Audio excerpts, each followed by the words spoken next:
हाय। आज मैं आपको एक गे लड़के और एक लेस्बियन लड़की की कहानी सुनाता हूँ।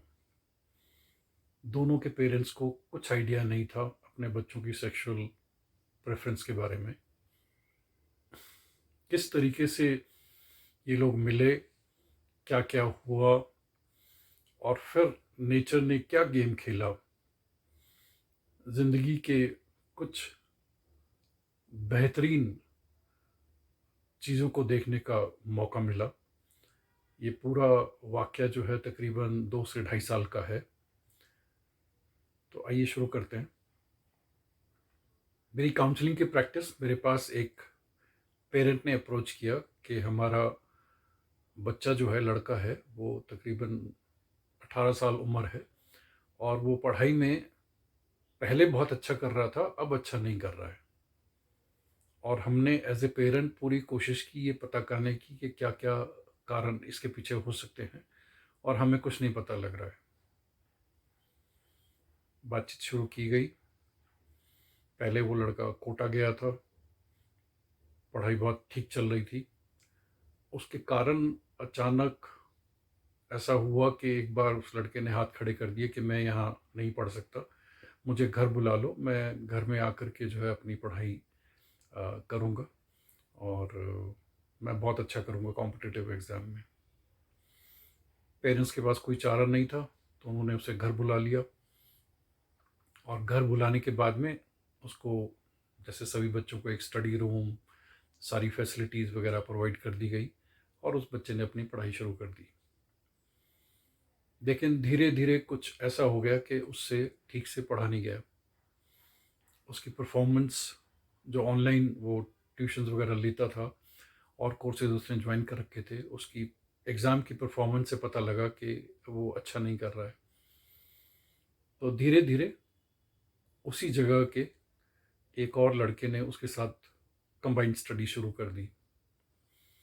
ये हरियाणा का मामला है, मेवात के आसपास का मामला है। दोनों बच्चे बहुत अच्छे परिवार से थे, दोनों एक साथ पढ़ना शुरू हो गए और अब दो बच्चे एक रूम में पढ़ रहे हैं, दोनों लड़के हैं, तो माँ बाप को लगा कि चलो कुछ ठीक होगा, पढ़ाई भी थोड़ी ठीक होनी शुरू हो गई, एट्सेट्रा एट्सेट्रा। तो चलते चलते कुछ ऐसा हुआ कि एग्ज़ाम में ये लड़का ठीक से परफॉर्म नहीं कर पाया और उसके बाद बहुत सारी ऐसी चीज़ें और पता लगी माँ बाप को बच्चे के बारे में। तो उनके कान खड़े हो गए, तो उन्हें लगा कि किसी काउंसलर के पास जाना चाहिए। तो वो जब मेरे पास उसको लेकर आए, हमने उसके साइकोमेट्रिक टेस्ट किए। बच्चा शुरू में तो खुला नहीं, धीरे धीरे फिर वो खुलना शुरू हुआ। कहानी ये पता लगी कि जब वो कोटा में था, पढ़ाई में बहुत अच्छा था, जब घर से गया तो वहाँ उसके संपर्क में एक लड़की आई। दोनों बच्चे थे छोटे, 16-17 साल की उम्र थी उस वक्त। दोनों अच्छे से पढ़ाई भी करते थे और टीनेज की ये वो एक हालत होती है कि आप इन्फैचुएशन, एक दूसरे अपोजिट सेक्स के प्रति जो है आपकी अट्रैक्शन जो है वो बढ़ जाती है। तो दोनों बच्चों को एक साथ रहने का काफ़ी मौका मिलता था। दोनों अपने अपने फ्लैट में रहते थे कोटा में अलग से। तो किसी तरीके से दोनों ने पढ़ना भी शुरू किया, एक साथ टाइम स्पेंड करना भी शुरू किया और ज़िंदगी के जो और आयाम है एक मेल और एक फीमेल के, वो भी थोड़े एक्सप्लोर करने शुरू किए। तो थोड़े दिन तक तो ठीक ठाक चलता रहा। उसके बाद में लड़के को अचानक से लगा कि वो जो फीमेल है वो मेरे में कुछ ज़्यादा इंटरेस्टेड है नहीं। लड़का देखने में स्मार्ट था, सब कुछ ठीक ठाक था। तो दोनों में जो एक इंटीमेसी थी, एक जो मेल और फीमेल की इंटीमेसी होती है, उसमें काफ़ी रूखापन सा आना शुरू हो गया। तो एक यंग टीनेज लड़के के मन में फिर यही फीलिंग आती है कि शायद लड़की जो है उस वक्त, जो उसकी गर्लफ्रेंड थी, वो शायद किसी और में इंटरेस्टेड होगी या कुछ और बात होगी। तो जो लड़का पढ़ाई में बहुत अच्छा कर रहा था, धीरे धीरे उसकी परफॉर्मेंस डाउन होनी शुरू हो गई और फिर एक ऐसी सिचुएशन आ गई कि उसने घर वालों को बोला कि मुझे यहाँ से आप ले जाओ।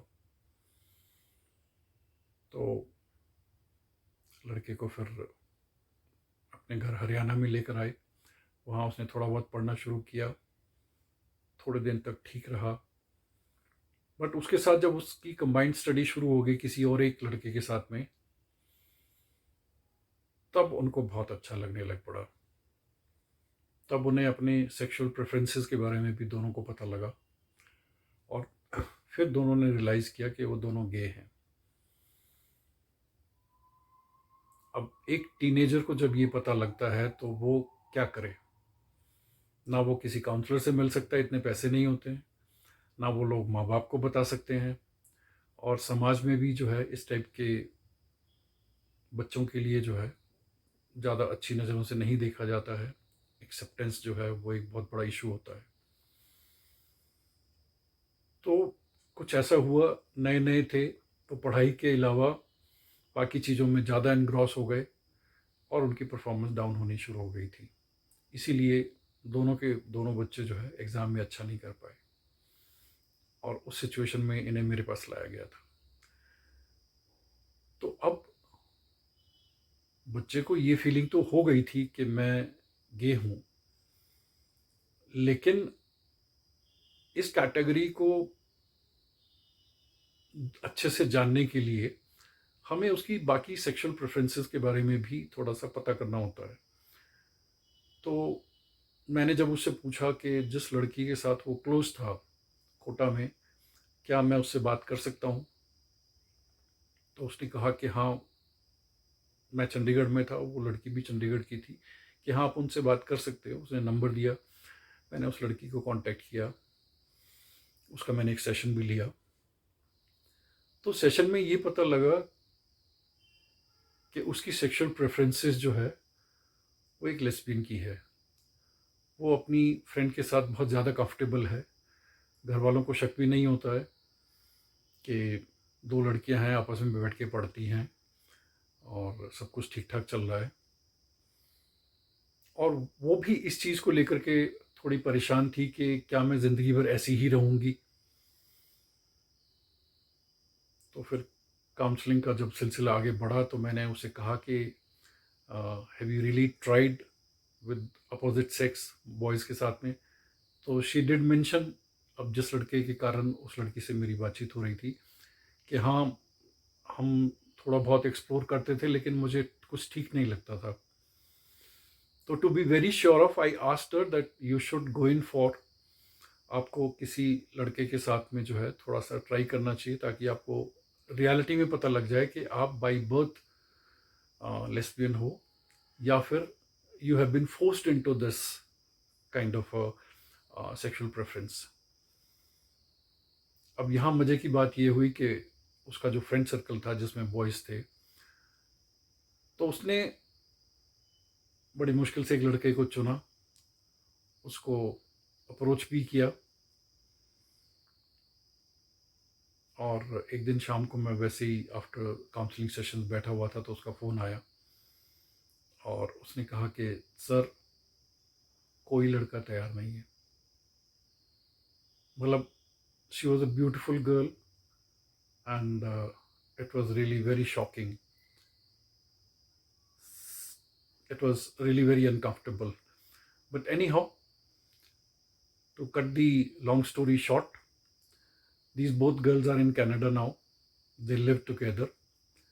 They shifted to Canada because उन्हें लगा कि इंडिया में रहेंगे तो घर वाले, रिश्तेदार बहुत कुछ हाय तौबा मचाएंगे, तो बेटर ये कि हम एक ऐसी कंट्री में चले जाते हैं जहाँ पर हमें एक्सेप्ट किया जाएगा। तो धीरे धीरे both the girls have shifted to Canada, and they both live together. They are working fine and enjoying their life, right? अब आते हैं हम इस लड़के की तरफ, क्योंकि इसका भी अभी क्लियर नहीं था कि ये बाई बर्थ गे है, या फिर because he was in hostel also, boys hostel में था काफ़ी साल तक, तो maybe he was forced into this kind of sexual preference. Boys hostel में कई बार ऐसा होता है। तो इससे भी जब डिटेल में बातचीत हुई, और इसको नहीं मैंने कहा कि you should try with a girl, because he was already cheesed off, and इसको लगा कि नहीं, and he accepted himself that yes I am gay. But problem ये थी कि अब हरियाणा जैसी जगह पे अगर किसी का बच्चा गे निकले तो it is very difficult for the family to accept it, very difficult. और बहुत अनकंफर्टेबल हुआ, to be very honest, because उसकी मॉम मेरे पास में कुछ सालों के बाद आई और उन्होंने कहा कि आपने पहचाना मुझे, मैं अपने बेटे को लेकर आई थी और ऐसे ऐसे उसकी सेक्सुअल प्रेफरेंसेस अलग थी। तो हमने अपने बेटे को इंग्लैंड भेज दिया था, यूके भेज दिया था। तो बेटा यूके तो चला गया, लेकिन वहाँ जा कर के कुछ ऐसा हुआ कि he was identified as HIV positive. अब कहाँ से ये सब उसके साथ हुआ इसका पता करना तो बहुत मुश्किल है, लेकिन ओवरऑल लाइफ बहुत अनकंफर्टेबल थी उसकी, एंड दबा के इंट्रोवर्ट बन चुका था, बिकॉज फैमिली ने एक्सेप्ट नहीं किया था, फैमिली के साथ उसकी बनती नहीं थी। बहुत दूर प्रदेश में उसको जाके भेज दिया गया था और जहाँ जाके उसकी मुसीबतें और बढ़ गई। अब मॉरल ऑफ ये कंप्लीट स्टोरी आपको बताने का पर्पस मेरा ये है कि ज़िंदगी में कुछ भी हो सकता है, पहली बात तो। सेकेंडली, अगर आपको पता लगे कि आपके कोई नोन हैं, बच्चे हैं, रिश्तेदार हैं या कुछ ऐसा है और उनकी सेक्सुअल प्रेफरेंसेस जो हैं वो अलग हैं, ये थोड़ा सा गूगल करके पढ़ लीजिएगा, बिकॉज जो पहले का सिस्टम था, अब समाज में बहुत सारे चेंजेस आने शुरू हो गए हैं और इसकी एक्सेप्टेंस जो है वो बहुत मुश्किल है। लेकिन फिर भी कोशिश करिए कि आप इन चीज़ों को थोड़ा एक्सेप्ट करिए, बिकॉज अगर आप एक्सेप्ट नहीं करेंगे तो समाज तो चांसेस ही नहीं है कि एक्सेप्ट करेगा, और अगर आप एक्सेप्ट नहीं करते हैं, समाज भी एक्सेप्ट नहीं करता है, तो चेंज ऑफ लोकेशन ही एक ऐसा ऑप्शन रह जाता है। जैसे कुछ बच्चे कनाडा चले गए, कुछ यूके चले गए, और वहाँ जा कर के सर्वाइव करना बहुत मुश्किल होता है, बिकॉज यहाँ से जब भी ये बच्चे जाते हैं इनकी सेल्फ इस्टीम बहुत लो होती है।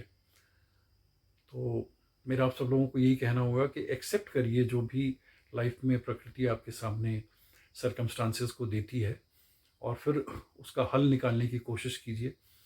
थोड़ा गूगल करिए, किसी काउंसलर से मिलिए, और सबसे पहले तो आपको श्योर होना है कि ये जो उनकी सेक्सुअल प्रेफरेंस है वो बाय बर्थ है और या फिर वो मॉडिफाइड है, राइट। तो अगर आप चाहते हैं कि इसी टाइप की स्टोरीज़ को या इस टाइप की सेक्सुअल प्रेफरेंसेस के बारे में आप और जानना चाहते हैं, तो आप इस चैनल के साथ बने रहिए, and see you next time. All the best. Life जैसी भी है, it is not fair, but it is worth living and worth enjoying.